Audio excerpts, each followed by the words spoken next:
दादा ठाकुर की शैतानी हवेली। रात के समय कार धक्के खाते हुए रुक गई और उनसे आरव उसमें नीचे उतरा और घड़ी देखी। उस वक्त रात के ठीक 9 बज रहे थे। फिर उसने कार का बोनेट खोला और उसे ठीक करने की कोशिश करने लगा, लेकिन गाड़ी स्टार्ट नहीं हो रही थी। आरव ने मोबाइल से मदद मंगवानी चाहिए, पर उसमें नेटवर्क का नमो निशान नहीं था। फिर उसने गाड़ी की पिछली सीट पर सोई हुई अपनी पत्नी मिताली को आवाज दी, मिताली, अरे ओ मिताली, उठो जल्दी से, हमें आज की रात किसी गेस्ट हाउस या होटल में बितानी होगी, क्योंकि गाड़ी खराब हो गई है और अब मैकेनिक के बिना ठीक नहीं होगी। हमेशा की तरह मिताली नींद में ही बड़बड़ाते हुई उठी। आरव, तुमसे एक काम ढंग से नहीं होता। कब से बोल रही हूँ, ये तुम्हारी पुरानी खटारा बेचकर कम से कम एक सेकेंड हैंड कार ले लो। जवाब में आरव बोला, खरीद लेंगे माता रानी, अब अपना बैग उठाओ और चलो कहीं रात गुजारने का जुगाड़ करते हैं। फिर दोनों जंगल की कच्ची सड़क छोड़ के मेन हाईवे पर आ गए। उसी वक्त उन्हें जंगल में दूर कहीं से भेड़ियों के रोने की आवाजें आने लगी।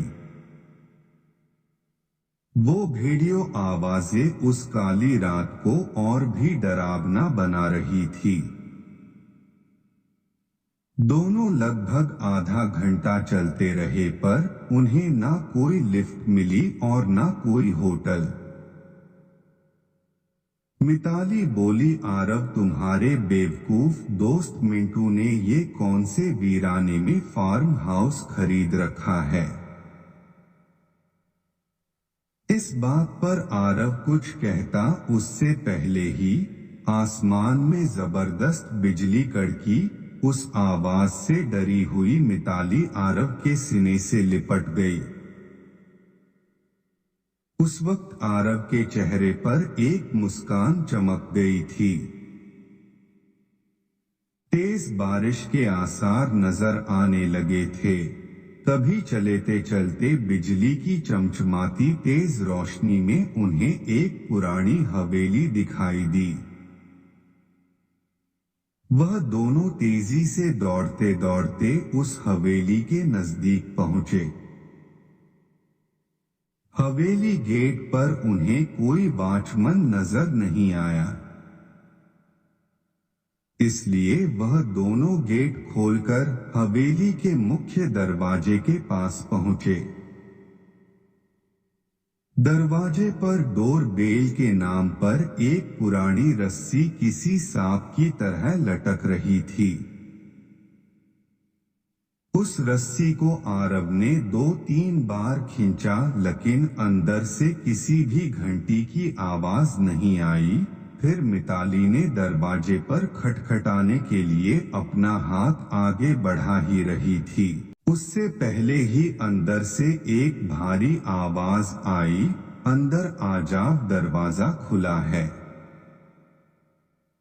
उन्हें दोनों को यह बात अजीब लगी, क्योंकि अंदर से किसी भी घंटी की आवाज नहीं आई थी और नहीं उन दोनों ने कोई आवाज की थी।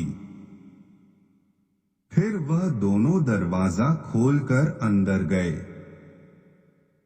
दरवाजे के ठीक सामने झूले पर बैठकर एक आदमी शाही अंदाज में सिगार पी रहा था। उन्हें देखते ही आरव बोला, सर हम यहाँ से कुछ ही किलोमीटर दूर हमारे दोस्त का फार्म हाउस देखने जा रहे थे, पर बीच रास्ते में हमारी कार खराब हो गई और मदद बुलाने के लिए मोबाइल में नेटवर्क भी नहीं है। क्या हम आपके फोन से एक कॉल कर सकते हैं?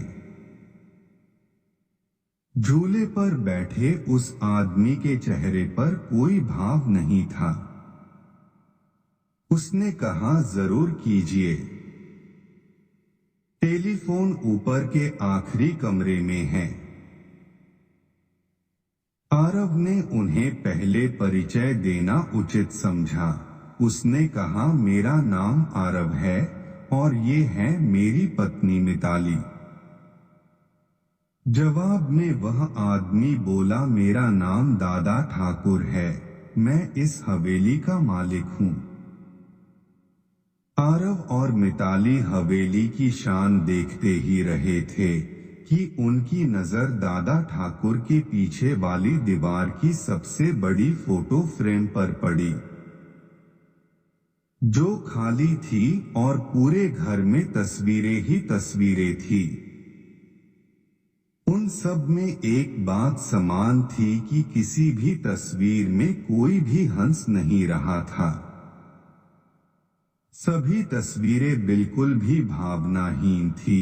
फिर आरव और मिताली दोनों ऊपरी मंजिल पर गए और आखिरी कमरे में जाकर लैंडलाइन से अपने दोस्त मिंटू को कॉल करने लगे।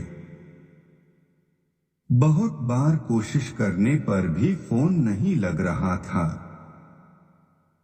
तभी मिताली की नजर उस दीवार पर पड़ी, वहां और एक फोटो फ्रेम टंगी थी। उसमें भी कोई तस्वीर नहीं थी, सिर्फ खाली फ्रेम। उन्हें यह बात थोड़ी अजीब लगी। फिर दोनों नीचे गए और दादा ठाकुर से बोले, आपके लैंडलाइन से फोने नहीं लग रहा है। दादा ठाकुर बोले कि यहाँ की फोन लाइन में हमेशा गड़बड़ी रहती है, दोबारा से प्रयास करें, या फिर चाहे तो आज की रात आप दोनों यही रुक जाइए। मिताली और आरव कमरे में जाकर फिर कॉल लगाने की कोशिश करने लगे, पर सब बेकार। आखिर में दोनों ने रात को वही रुकने का निर्णय लिया। बेड पर लेटते ही दोनों की आंख लग गई। रात के ठीक 1:30 बजे आरव की नींद अचानक से खुल गई और वह एक बार फिर से अपने दोस्त को फोने लगने लगा। लेकिन उस वक्त फोन पूरी तरह डेड था। हाथ से फोन नीचे रखते हुए आरव की नजर दीवार पर गई और सामने का नजारा देखकर उसके चेहरे पर से हवाइयां उड़ गई, क्योंकि कुछ घंटों पहले देखी हुई खाली फ्रेम में अब उन दोनों की तस्वीर थी और उसके नीचे लिखी थी उनके मौत की तारीख। उसने मिताली को उठाया और उसे तस्वीर दिखाई। वह बोली, यहां कुछ तो गड़बड़ है आरव, हमें अभी के अभी यहां से बाहर निकलना होगा। फिर दोनों ने वहां से सरपट दौड़ लगाई। सीढ़ियों से वह दोनों तेजी से नीचे उतरने लगे, पर उतरते वक्त सीढ़ियों पर उन्हें 4 पैरों की जगह 6 पैरों आवाज आ रही थी। अब वह दोनों काफी डर चुके थे। कुछ भी करके उन्हें बस दरवाजा खोल के बाहर भागना था। पर दरवाजे के पास पहुंचने के बाद जब दोनों ने उसे खोलने की कोशिश की, पर उनकी कोशिश नाकाम रही क्योंकि दरवाजा किसी ने बाहर से बंद कर दिया था और अब वह दोनों उस भूतहा हवेली में कैद हो चुके थे। आरव और मिताली दरवाजा पिट रहे थे, मदद के लिए चिल्ला रहे थे। उसी वक्त बदकिस्मती से बिजली चली गई और मौत ने अंधेरे की चादर से सब कुछ ढक लिया और चारों तरफ शमशान का सन्नाटा फैल गया। मिताली अपने कांपते हाथों से मोबाइल टॉर्च चालू करने लगी। जैसे ही उसने टॉर्च चालू की कि उसकी रोशनी सबसे पहले सामने वाली उस बड़ी से फोटो फ्रेम पर पड़ी, जिसे फ्रेम को आते वक्त दोनों ने खाली बिना तस्वीर की देखा था। उस खाली फोटो फ्रेम में अब झूले पर बैठे दादा ठाकुर की तस्वीर शैतानी मुस्कान दे रहे थे और अगले ही पल दादा ठाकुर तस्वीर से धीरे धीरे गायब होने लगे और उसके नीचे रखा हुआ झूला बिना हवा के ही झूलने लगा। उस भयानक मंजर को देखकर मिताली की घिघी बैठ गई और आरव बस बेसुध देखता ही रहा। कुछ ही पलों में मोबाइल भी स्विच ऑफ हो गया। अब तक उजाले में मिताली और आरव को वहां पर एक दूसरे के सांसों की ही आवाज आ रही थी, पर अब अंधेरे में उन्हें और कई सारे लोगों के सांसों की आवाज सुनाई देने लगी। एक एक करके सभी आवाजें नजदीक आ रही थी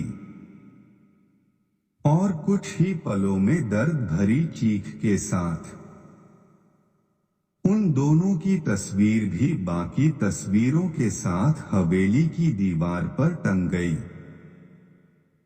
और दादा ठाकुर झूले पर बैठ के सिगार पीते हुए किसी और मेहमान का इंतजार करने लगे।